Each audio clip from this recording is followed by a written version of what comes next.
خب آقای دلغک، میبینم خبری ازت نیست و نشستی توی خونت چیزو بخشی طویلت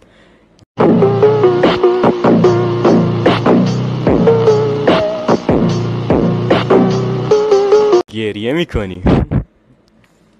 همینو میخواستی؟ چرا با من وارد بحث میشی آخه؟ قبول کن دلغکی.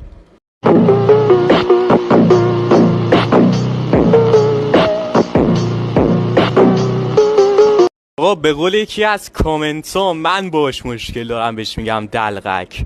گوگل چرا دیگه اینطوریه؟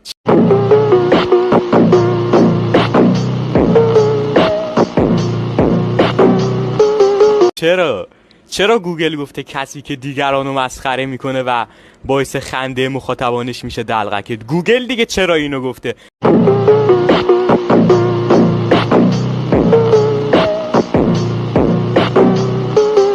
به من بگید چرا گوگل اینو گفته، من قبول میکنم. یعنی گوگل هم با این آقا مشکل داره، ببخشید این دلغک مشکل داره. واقعا نمیفهمم چه فوزی. حرف من اشتباهه، حرف گوگل هم اشتباهه.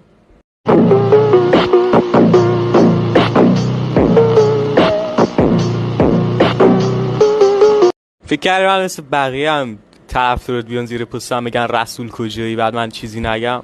داشت من میام باش کلیپ درست میکنم میرنم بهت.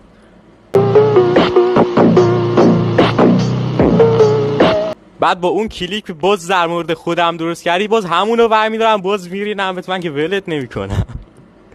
آره داشت اینجوری است، من مثل بقیه نیستم هر کاری بخوای بکنی.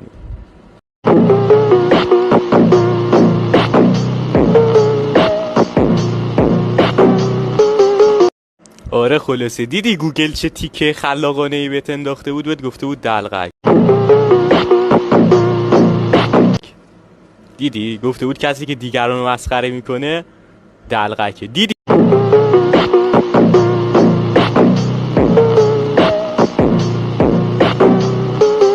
چه تیکه خلاقانه ای بهت انداخته بود گوگل؟ نه دیدی؟ خدایی دیدی؟ آقای دلغک